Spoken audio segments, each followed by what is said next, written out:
everyone, welcome back to LDTV. I am your host, You Will Become Lucid, because I believe you will. Suffering from a little bit of a cold today, so bear with me. First things first, last week I also started posting on my gaming channel once again, and I did a review of a game called One Dreamer.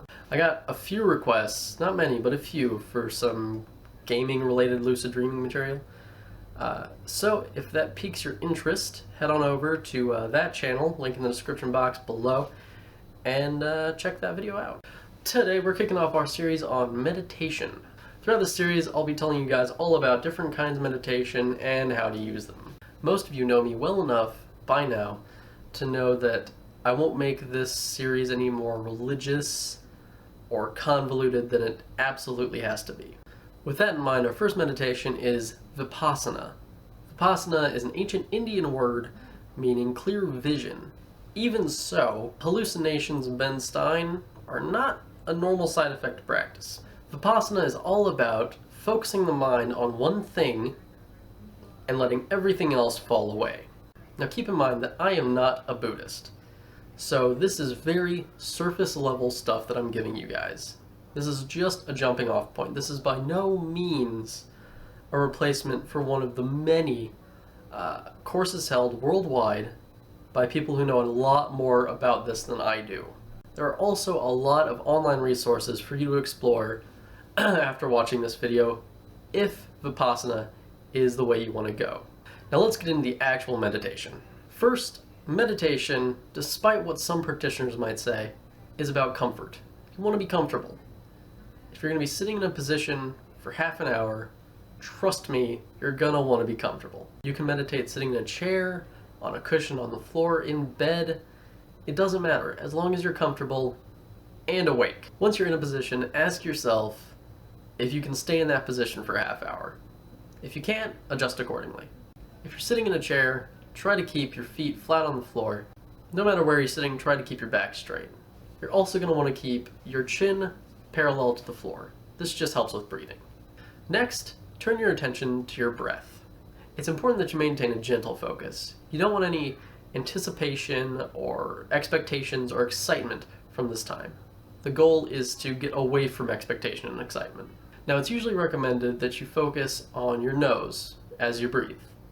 Air going in through your nostrils, out through your mouth and nostrils. However, if you find this too difficult, you can also focus on air as it enters your lungs or your stomach as it rises and falls with each breath. The larger subject of your focus, the easier it will be to maintain a gentle focus. So with me, as practice, let's close our eyes just for a moment and breathe in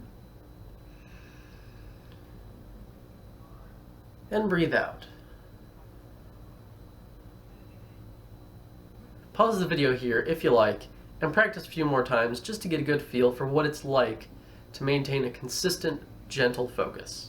Alright, now we're going to get into some of the more philosophical aspects of the meditation, but I'll try to keep it pretty simple. As we practice, we might notice that some breaths are longer than others, some breaths are more shallow, some breaths are deeper. Through this, we learn that everything, even something that we think of as consistent and permanent, like breathing, is in a constant state of flux. It's always changing. We learn that permanence is a false notion. Nothing is forever, even breathing.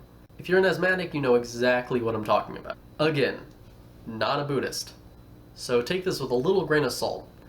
But here's my take on jhanas. Jhanas in Vipassana are kind of like milestones. There are 4 jhanas in Vipassana. In the first jhana, the meditator will notice how the mind can get attached to a particular object or thought. In the second jhana, practice will become much, much easier. You'll be able to sit down and just fall into your meditative trance. The third jhana is a little more convoluted, but try to stay with me. In the third jhana, joy of practice disappears and is replaced with happiness and concentration. So I think the distinction here is joy is a very powerful, strong emotion, and in the third jhana, after you've been practicing for a while, that excitement, that joy, is replaced by a much calmer happiness, a much more settled and relaxing emotion. And you're left with just the happiness and your concentration.